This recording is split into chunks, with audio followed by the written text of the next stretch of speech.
नमस्कार प्यारे छात्रों, आज हम 10वीं क्लास का 1.2 का सॉल्व देखेंगे। आपको बता दें, इससे पहले हम 1.1 अपलोड कर चुके हैं। अगर आप 1.1 नहीं देखे हैं तो चैनल के हेड लिस्ट में जाकर के आप 1.1 का 2 वीडियो जो हम डाले हैं वो निश्चित देख लीजिएगा। और आशा ही नहीं विश्वास है कि वो आपको 1.1 निश्चित ही समझ में आया होगा। अब 1.1 हम डाल रहे हैं। अगर आपको 1.1 समझ में आया होगा तो नीचे कमेंट बॉक्स में ज़रूर कमेंट कीजिएगा और अधिक से अधिक शेयर कीजिएगा। जितना अधिक शेयर कीजिएगा उतना हमें ज़्यादा मोटिवेट मिलेगा। चलिए बिना देरी किए हुए आज के क्लास शुरू किया जाए। आज 1.2 में सबसे पहला सवाल है एनसीईआरटी बुक में, निम्नलिखित संख्याओं को अभाज्य गुणनखंड के गुणनफल रूप में व्यक्त करें। यानी कुछ अभाज्य संख्या दिया हुआ है जिसका जो है अभाज्य गुणनखंड भी करना है और इसको गुणनफल रूप में व्यक्त करना है। जैसे क्रमशः 1 में है 140, 2 में है 156, 3 में है 3825 यानी 3825, 4 में है 5005 और 5 में है 7429 यानी 7429। इसका जो है अभाज्य गुणनखंड करना है। तो बारी बारी से इसका सभी का हम अभाज्य गुणनखंड देखेंगे। अभाज्य गुणनखंड भी करना और साथ में इसका जो गुणनफल होगा उसको व्यक्त भी करना है गुणनफल को। चलिए इसका जो हम बारी बारी से देखते हैं कि इसका जो अभाज्य गुणनखंड आता है वो क्या आएगा और गुणनफल के रूप में जो व्यक्त करना है वो कैसे किया जाएगा। आप अगर क्लास में कभी पढ़े होंगे तो निश्चित ही आपको समझ में आता ही होगा, और अगर थोड़ा बहुत भी अगर दिक्कत होगा तो इस वीडियो के माध्यम से सब कन्फ्यूज दूर हो जाएगा। तो पहला सवाल है 140। 140 को आपको साइड में दिख रहा होगा कि 140 का हम जो है खंड किए हैं यानी अभाज्य गुणनखंड किए हैं। 140 में जब हम 2 से भाग लगाएं तो उसका आधा 70 हो गया। फिर 2 से लगाए उसका आधा 35 आ गया। फिर 35 में हम 5 से भाग दिए तो 5 सत्ते 35 यानी 7 मरतबे कट गया। तब देखिए नीचे जो हम 140 के नीचे लिखे हैं 2 गुने 2 गुने 5 गुने 7 यानी 2 कितना है 2, तो 2 के स्क्वायर गुने 5 गुने 7। इसी को बोलते हैं गुणनफल रूप में व्यक्त करें। यही हुआ जो नीचे जो लिखा हुआ है 2 के स्क्वायर गुने 5 गुने 7, यही हुआ गुणनफल रूप में। अगर आप इस तरह से नहीं लिखिएगा तो परीक्षा में कुछ ना कुछ नंबर काट लिया जाता है। जो बोर्ड में आप कहिएगा कि हम बना करके ठीक से आएँ और आपका रिजल्ट कुछ आपके अनुसार बेहतर नहीं होगा। इसलिए पूरा काम ज़रूर कीजिएगा और वीडियो जब देख रहे हैं तो पूरा वीडियो को देखिएगा, क्योंकि अधूरा ज्ञान अधूरा ही होता है। अधूरा ज्ञान के कारण ही अभिमन्यु मारा गया था। इसलिए अधूरा ज्ञान तो कभी नहीं लीजिएगा। जब देखते हैं तो पूरा देखिए और नहीं तो नहीं ही देखिए, बेहतर वही होगा जो मेरे हिसाब से है। दूसरा सवाल है 156 का अभाज्य गुणनखंड करें। यानी 156 में अगर हम 2 से भाग देते हैं तो 78 आ जाएगा, बहुत अच्छा है। फिर 78 में अगर हम 2 से भाग देंगे तो 39 आ जाएगा। फिर हम 39 में 3 से अगर भाग देते हैं तो 13 आ जाता है। तो इसको हम जैसा कि दाएं तरफ लिख दिए हैं उसमें, तो जो आया है तो 2 गुने 2 गुने 3 गुने 13, ठीक है। तो 2 गुने 2 गुने 3 गुने 13 इसको हम लिख सकते हैं। 2 कितने हैं तो 2 है, तो इसको लिख सकते हैं 2 का स्क्वायर गुने है 1 3, तो गुने 3 गुने 13। तो इसी को ये गुणनफल कर रहे हैं हम। 2 का स्क्वायर गुने 3 गुने 13, इसी को गुणनफल बोला जाता है। चलिए अब तीसरा सवाल देखते हैं। रोमन अंक 3। रोमन अंक 3 है 3825 यानी 3825। इसका हम गुणनफल पर गुणनखंड निकालेंगे। 3825 में हम 5 से भाग देते हैं, तो जब 5 से भाग देंगे तो आ जाएगा 5 सत्ते 35, 3 2 5 31, 5 5 25 यानी 5 से हम 3825 में भाग देंगे तो 765 आएगा। फिर 5 से हम 765 में भाग देंगे तो 5 1 5 2 6 5 25 2 5 5 1 5 5 या 15 यानी 5 से हम 765 में भाग देंगे तो 153 आ जाएगा। फिर 3 से 3 5 15 3 1 3 यानी 51। फिर 3 से 17 या 51 यानी 3825 का अभाज्य गुणनखंड हो जाएगा 3 गुने 3 गुने 5 गुने 5 गुने 17, यानी जैसा कि हम देख रहे हैं जो साइड दायां साइड में आया हुआ है, तो 3 के स्क्वायर गुने 5 के स्क्वायर गुने 17, इसको हम लिख सकते हैं गुणनफल रूप में। चलिए रोमन अंक 4 देखते हैं। रोमन अंक 4 में है 5005। 5005 को हम गुणनखंड करेंगे तो सबसे पहले 5 में 5005 में लगाएंगे 5 से, तो 5 एकाई 5, 00 का 00, 5 एकाई 5, ठीक है। फिर 7 से भाग देंगे तो 7 एकाई 7, 3 0, 7 चौका 28, 2 1, 7 तिया 21, यानी 7 से जब हम 1001 में भाग देते हैं तो 143 आएगा। फिर 11 से भाग देंगे 143 में, तो 11 से देंगे तो 13 मरतबे आ जाएगा 143। तो इसको हम लिख सकते हैं जैसा कि आया है 5 गुने 7 गुने 13, 11 गुने 13। इसमें कोई भी संख्या दोबारा नहीं आया है, इसलिए इसमें कोई स्क्वायर नहीं होगा, यही उसका गुणनफल रूप हो जाएगा 5 गुने 7 गुने 11 गुने 13। आशा है छात्रों आपको निश्चित ही सवाल समझ में आता होगा, क्योंकि देखिए सवाल कोई भी भारी नहीं होता है, बल्कि उसको समझने से भारी होता है। अगर आप उसको आसान समझिएगा तो निश्चित ही आसान रहेगा, क्योंकि क्वेश्चन तो ही है, हर क्वेश्चन हर इंसान बनाते हैं, बस समझने की थोड़ा फेरा है। रोमन अंक 5वां सवाल है 7429। 7429 अपने आप में बहुत भारी लग रहा है देखने से, लेकिन है नहीं भारी। 7429 एक हमारे ख्याल से अभाज्य संख्या की तरह ही एक तरह समझिए, लेकिन है भाज्य संख्या। 7429 में अगर हम 17 से भाग देते हैं तो 17 चौका 68, 6 2, 17 तिया 51, फिर बच जाएगा 11 9, 17 सत्ते 119, यानी 17 से हम 7429 में भाग देंगे तो 437 आ जाएगा। फिर 437 में हम 19 से भाग देंगे तो 19 दूना 38, 5 7, 19 तिया 57, यानी 19 से अगर हम 437 में भाग देंगे तो 23 मरतबे आ जाएगा। तो इसको हमें लिखना पड़ेगा यहाँ पर, जो इधर दाएं साइड में आया है 17 गुने 19 गुने 23, ठीक है, यही हो गया उसका गुणनफल रूप में। चलिए अब 2 नंबर सवाल देखते हैं। 2 नंबर सवाल है पूर्णांकों के निम्नलिखित युग्मों के HCF और LCM ज्ञात कीजिए तथा इसकी जांच कीजिए कि 2 संख्याओं का गुणनफल बराबर HCF गुने LCM है। सबसे पहले है रोमन अंक 1 में सवाल दिया हुआ है। रोमन अंक 1 सवाल से पहले आप देखिए, इसमें लिखा हुआ पूर्णांकों के निम्नलिखित संख्या के युग्मों का HCF और LCM ज्ञात करें, यानी प्रत्येक संख्या का HCF भी और LCM दोनों ज्ञात करना है।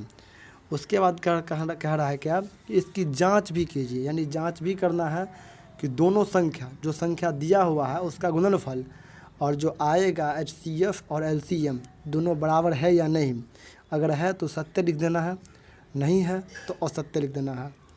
तो रोमन अंक 1 में है 26 और 91, रोमन अंक 2 में है 510 और 92, रोमन अंक 3 में है 336 और 54। यही क्वेश्चन आपके बुक में भी होगा। ये क्वेश्चन अगर आप बुक पलटिएगा तो आपको बुक में यही क्वेश्चन सेम मिल जाएगा। चलिए पहला सवाल हम देखते हैं। पहला सवाल है 26 और 91। 26 और 91 का सबसे पहले हम HCF और LCM निकालेंगे। 26 और 91 में देखिए आप, तो 26 और 91 को हम जब निकालते हैं तो सबसे पहले 26 का हमें खंड करना है, यानी 26 का खंड करेंगे तो 2 गुने 13 आ जाएगा। वो नॉर्मल सी बात है, वो आप भी निकाल लीजिएगा। उसके बाद है 91। 91 का जब खंड कीजिएगा तो 7 गुने 13 आ जाएगा। और सबसे पहले आप समझिए HCF में जोड़ा में से लेना है, दोनों में क्या मिल रहा है 13 13, और जोड़ा में से कोई एक ही लेना है तो HCF हो गया 13। और LCM में जोड़ा में से जो बचा हुआ वो एक को लेना है और बाद बाकी सभी ले लेना है, तो 13 गुने 7 गुने 2, यानी 13 गुने 2 गुने 7 यानी 182। यानी जोड़ा में से दोनों में एक ही लेना है, पहले जोड़ा लगा लेना है, उसमें से एक ही लेना है। और LCM में बाद में जो बचा हुआ संख्या रहेगा वो भी ले लेना है। LCM में ध्यान दीजिएगा, बचा हुआ संख्या भी लेना है। अब इसका देखिए, अब तो देख लिए HCF आया 13, LCM आया 182। अब जांच कैसे करना है? जांच करना है दोनों संख्या का गुणनफल। संख्या क्या दिया हुआ था 26 और 91, और बराबर में क्या हुआ दिया था, उसी में सवाल में ही लिखा हुआ है कि दोनों संख्या का गुणनफल बराबर HCF गुने LCM, यानी दोनों संख्या 26 गुने 91 बराबर है HCF कितना है 13 और LCM कितना है 182, 13 गुने 182। जब आप गुना कीजिएगा तो 26 और 91 को गुना कीजिएगा तो 2366 आएगा। गुना करके देख लीजिएगा आप, 26 से 91 का गुना 2366 आएगा, बराबर के सामने बराबर। और 182 को अगर 13 से गुना कीजिएगा तो ये भी 2366 आएगा, यानी मेरा दोनों साइड जो है मिल रहा है 2366। इसीलिए हम पहले ही बता दिए थे कि जब दोनों साइड अगर मिल जाए तो उसका आंसर हो जाएगा सत्य, यानी ये क्या है सत्य है, सही है। चलिए अब रोमन अंक 2 सवाल देखते हैं। रोमन अंक 2 सवाल है 510 और 92, 510 और 92। तो 510 का हम खंड करेंगे तो 510 का खंड हो जाएगा 2 गुने 3 गुने 5 गुने 17, 2 गुने 3 गुने 5 गुने 17, और 92 का हो जाएगा 2 गुने 2 गुने 23। तो सबसे पहले जो है ये तो खंड कर लिए। अब दोनों में हमें देखना है दोनों में क्या मिल रहा है। दोनों में 2 मिल रहा है तो 2 का हम डब्बा बना लेंगे, और कोई अंक मिल रहा है और कोई अंक नहीं मिल रहा है तो दोनों डब्बा में से मात्र 1 लेना है। तो HCF क्या हो गया 2।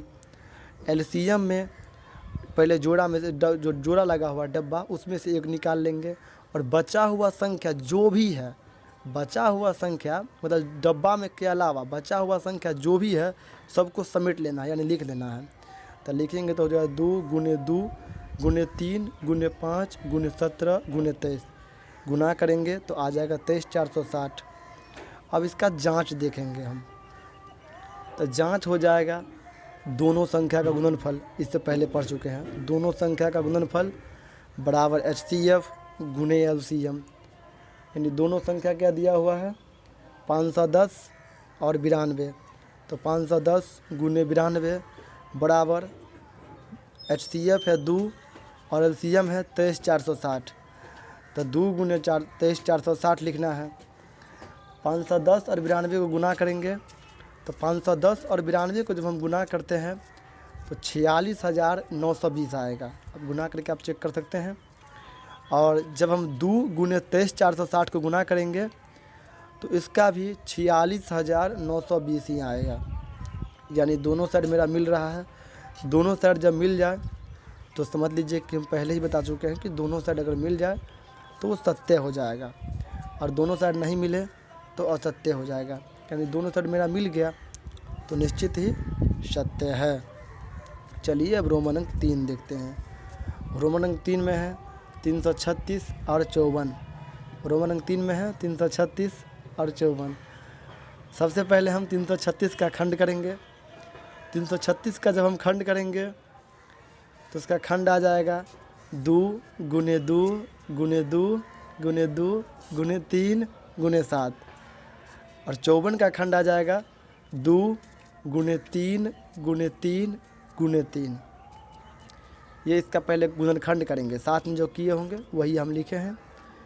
तो सबसे पहले जब दोनों का गुणनखंड आ गया तो पहले हम जोड़ा लगा लेंगे। जो आप देख रहे होंगे कि जोड़ा लगा हुआ है डब्बा में। जब जोड़ा लगाएंगे तो पहले हम बता चुके हैं कि जोड़ा में से कोई एक ही लेना है। तो जोड़ा एक 2 का मिल रहा है और एक 3 का भी मिल रहा है, तो एक जोड़ा में से लेना है HCF में, यानी एक 2 हुआ और एक 3 हुआ, 2 गुने 3 यानी 6। और LCM में भी जोड़ा में से कोई एक ही लेना है, तो एक 2 लिए, बच गया 3 गो 2, वो तीनों 2 लिख लिए, और एक 3 लिए, बच गया 2 गो 3, वो दोनों 3 लिख लिए। उसको गुना किए और एगो 7 एक्स्ट्रा में था तो उसको 7 को भी गुना कर दिए। तो जब गुना किए तो आ गया 324 जो आपको दिख रहा है। अब हम इसका जांच करेंगे। तो जांच जब करेंगे तो दोनों संख्या का गुणनफल बराबर क्या होता है HCF गुने LCM, आप देखे होंगे। तो दोनों संख्या 336 और 54, 336 गुने 54, HCF कितना आया है 6 और LCM कितना आया है 324, यानी 3024। तो 336 और 54 को जब आप गुना कीजिएगा तो कितना आएगा मित्रों, 18,144। और वही फिर 6 गुने 324। 6 को अगर 324 से गुना कीजिएगा तो कितना हो जाएगा? 18,144। यानी ये क्या हो गया? सत्य। वैसे प्रत्येक सवाल सत्य ही आंसर आपको आएगा, तो यानी ये भी मेरा सही है। चलिए दोस्तों, आपको निश्चित ही समझ में आता होगा, विश्वास है। अगर आप एक बार में समझ नहीं आता तो उसको अगर आप 2 बार देख लीजिएगा, पूरा लेकिन देखिएगा, तो हमारे ख्याल से एक सवाल मिस नहीं होने वाला है एग्ज़ाम में। और आप जब एग्ज़ाम दीजिएगा तो आप खुद ब खुद कहिएगा कि हम सर 100 में 100 नंबर लेकर के आए हैं। चलिए अब तीसरा नंबर सवाल है जो आपके बुक में है। अभाज्य गुणनखंड विधि द्वारा निम्नलिखित पूर्णांकों का HCF और LCM ज्ञात करें।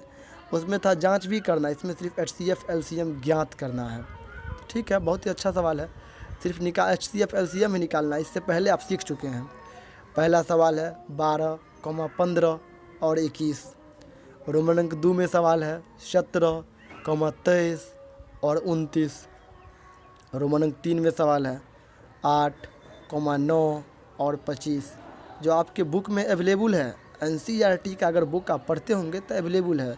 और एग्ज़ाम में आपको NCERT बुक से ही लगभग 90% क्वेश्चन रहता है, ना कि भारतीय वन से। भारतीय वन पढ़िए, बेहतर है, लेकिन NCERT पहले पढ़ लीजिए, बाद में भारतीय वन पढ़िएगा। चलिए हम पहला सवाल को देखते हैं। रोमन अंक 1 में था 12, 15 और 21। बहुत अच्छा है। तब 12 का जब हम खंड करेंगे मित्रों, तो 12 का खंड आ जाएगा, 12 में लघुत्तम लगाइएगा, लघुत्तम। तो 12 में जब लघुत्तम लगाएंगे तो आ जाएगा 2 गुने 2 गुने 3। लघुत्तम जानते हैं आप लोग। और 15 में जब हम लघुत्तम निकालेंगे तो आ जाएगा 3 गुने 5। निकाल के देखिए ना, 3 गुने 5, 3 5 15 नहीं होता है कोनो। और फिर जब हम 21 का लगाएंगे तो 21 में हो जाएगा 3 गुने 7, है ना। निश्चित आप देखते होंगे, हमें तो विश्वास है कि आप कॉपी में बना रहे होंगे फटाफट, और निश्चित आपको पूरा समझ में आता होगा। क्योंकि ये नहीं समझ में आएगा तो समझ में क्या आएगा? तब तो आपको पढ़ना बेकार है। इतना नॉर्मल थे, देखिए कितना प्यार से बनाए हैं। और फिर जब हम इसका HCF निकालेंगे तो देखिए हम एगो डब्बा बनाए हुए हैं, तीनों में क्या मिल रहा है? 3। मतलब कि HCF में सिर्फ 3 आएगा, क्योंकि डब्बा में आप देख रहे होंगे। तो HCF में क्या आ जाएगा? 3। और LCM में देख लीजिए, पिछला में आप देखे होंगे, इससे पिछले पेज पर। तो LCM में हम पहले बता चुके हैं कि तीनों जो डब्बा रहेगा, डब्बा में से कोनो एक गो लेना है, चाहे डब्बा में 10 गो किया न रहे, डब्बा में से कोनो एक गो लेना है। यानी 3 गो का डब्बा ने 3 गो अंक का डब्बा था, तो उसमें से एगो 3 लिए, ठीक है। बचा हुआ में अंक था अलग से 2 गुने 2, और एगो 5 था और एगो 7 था, तो सब हम गुना में न लिख लिए। 3 गुने 2 गुने 2 गुने 5 और गुने 7। अब सबको गुना कर दीजिए। 3 दूना 6, 6 दूना 12, 12 पंचे 60, और 60 को 7 से 6 सत्ते 42, मतलब कि 420 आ गया कट से आंसर। LCM 420 आ गया। अब तो लग रहा है हमको कि आप पूरा समझ रहे हैं, आप मने मने गदगद हो रहे होंगे। अब नहीं समझ में आएगा तो क्या समझ में आएगा? तब तो हमारे लग रहा है कि आपके बस की बात मैथ पढ़ना नहीं है। चलिए अब रोमन अंक हम 2 देखते हैं। रोमन अंक 2 सवाल है 17, 23 और 29। 17, 23 और 29। यानी 17 का खंड करेंगे तो क्या हो जाएगा? 17 गुने 1, क्योंकि 17 में कुछ से भाग लगेगा नहीं। 17 गुने 1। 23 का खंड करेंगे तो हो जाएगा 23 गुने 1। इसमें भी कोई चीज़ से भागने लगेगा। 23 गुने 1 हो गया। और जब 29 में हम जब भाग लगाएंगे तो इसका भी हो जाएगा 29 गुने 1। यानी HCF क्या हो जाएगा? HCF हो जाएगा आपको तीनों में 1 मिल रहा है, तो HCF क्या हो जाएगा दोस्तों? 1। और LCM में तो 1 का वैल्यू है नहीं, खैर। तो LCM में लिख लेंगे हम 17 गुने 23 और गुने 29। यानी तीनों जो संख्या है, अगर 1 को लिखते तो बात बराबर ही होता। जब तीनों को गुना करेंगे 17 गुने 23 गुने 29, तो आंसर आ जाएगा 11,339। देख न लीजिए आप गुना करके। रोमन अंक 3 में चलते हैं। रोमन अंक 3 में है 8, 9 और 25। ये भी सेम सवाल समझिए दूसरा की तरह ही है। तो 8, 9 और 25। तो 8 में जब हम भाग लगाते हैं, यानी लघुत्तम के तरह लगाना है, लघुत्तम। तो 8 में लगाते हैं तो हो जाएगा 2 गुने 2 गुने 2, यानी 3 को 2 आएगा। 9 में लगाएंगे तो हो जाएगा 3 गुने 3, यानी 2 को 3।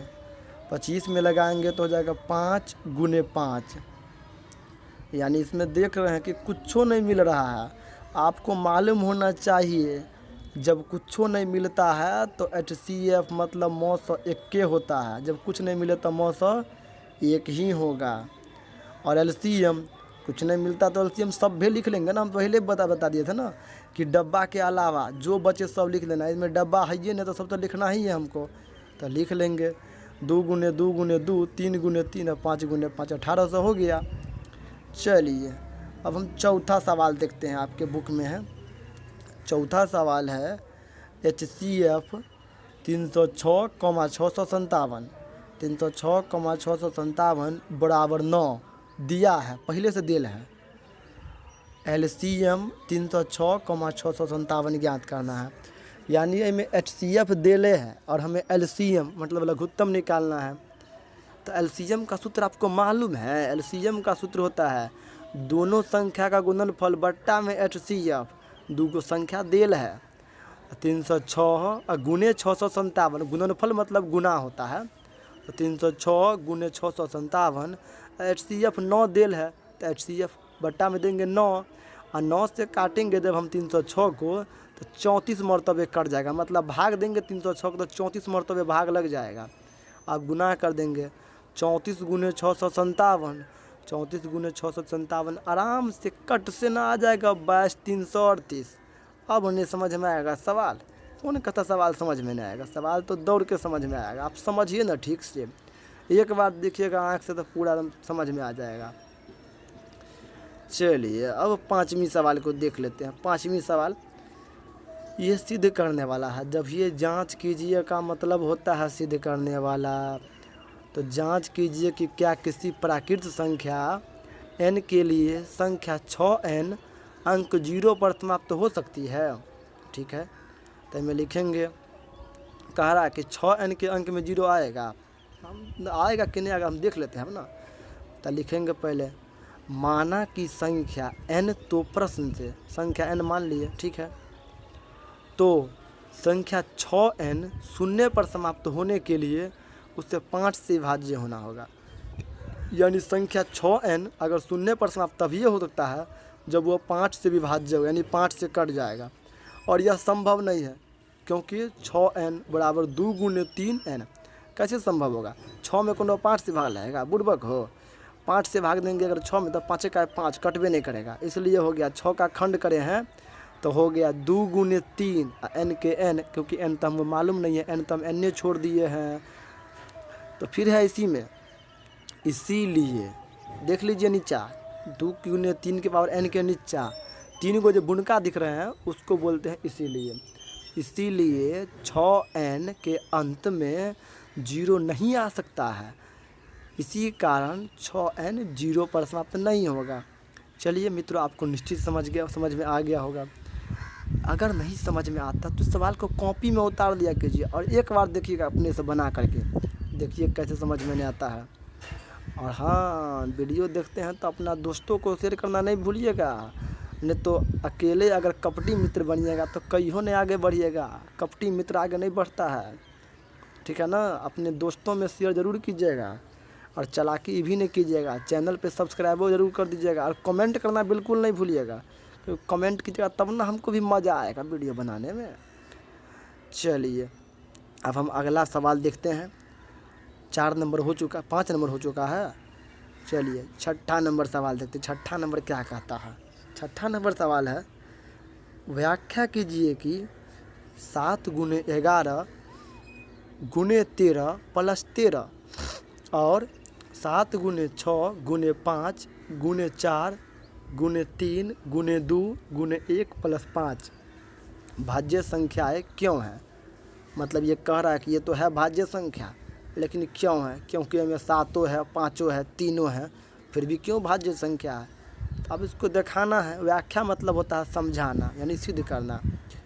तो देख लीजिए, इसमें पहला वाला जो दिख रहा होगा 7 गुने 11 गुने 13 प्लस 13, में दोनों में देखिए, मतलब पहले वाला प्लस से पहले और प्लस के बाद 13 मिल रहा है, तो हम 13 कॉमन ले लिए। ठीक है, 13 जब कॉमन लिए तो बच गया 7 गुने 11 और 13 इकाई 13 गुने 1 और प्लस 13 इकाई 13, यानी 1 मरतबे बराबर। अभी दोनों में 5 मिल रहा है, तो 5 लिए कॉमन, तो 7 गुने 6 गुने 4 1, 5 कम 5 गुने 4 गुने 3 गुने 2 गुने 1 प्लस 1। ठीक है, तो फिर इसी में हो गया 13 और 11 सत्ते 77 और प्लस 1, यानी 13 और ब्रैकेट में 77 प्लस 1 और बराबर में हो गया 5। इस सब को गुना किए तो हो गया 1008 प्लस 1, यानी 13 को 78 से गुना किए तो हो गया 1014 बराबर 5 को हम 1009 से गुना किए, क्योंकि 8 और 1 9 हो जाएगा, तो 1009 से गुना करेंगे तो हो जाएगा 5045।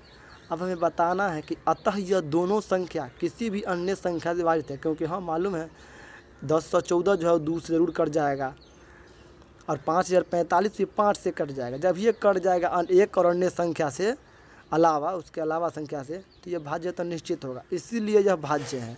यही आपको समझाना था कि भाज्य है क्यों, क्योंकि वैसे नहीं ना कह सकते हैं भाज्य है। अब जो है हम इसमें जो है अगला नंबर 7 सवाल देखेंगे हम। आशा है कि नंबर 6 तक तो आपको समझ में आ गया होगा। नंबर 7 सवाल है, किसी खेल के मैदान के चारों ओर एक वृत्ताकार पथ है। इस मैदान का एक चक्कर लगाने में सुनिया को 18 मिनट लगते हैं, जबकि इसी मैदान का एक चक्कर लगाने में रवि को 12 मिनट लगते हैं। मान लीजिए कि वे दोनों एक ही स्थान से एक ही समय पर चलना प्रारंभ करते हैं और एक ही दिशा में चलते हैं। कितने समय बाद वे पुनः प्रारंभिक स्थान पर मिलेंगे? ये सवाल है।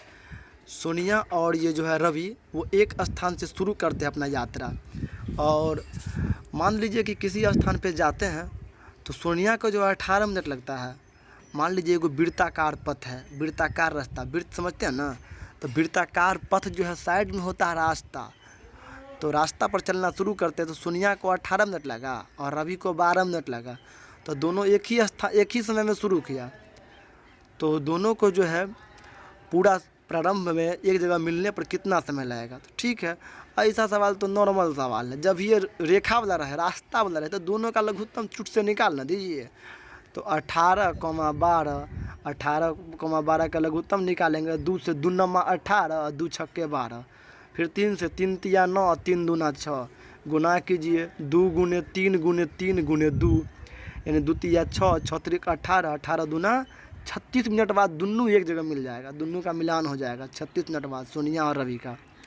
दोस्तों मित्रों, आपको निश्चित ही ये वीडियो काफ़ी ही समझ में आया होगा और विशेष रूप से आपको लाभदायक इसलिए होगा कि अगर आप कंटिन्यू अगर इस चैनल पर रहते हैं तो आपको प्रतिदिन शाम 7:30 बजे आपको प्रतिदिन ये वीडियो जो है आपको बुक से प्रोवाइड करवा दिया जाएगा। और हम आशा करते हैं कि आपको जो है इस साल में ही 2 से 4 बुक जो है आपको इतना समझा दिया जाए कि आपको कोई भी 10वां के एग्ज़ाम में किसी भी बुक से पूछ दे, हर हाल में आपको 100 में 100 नंबर करके आना है तो आना है।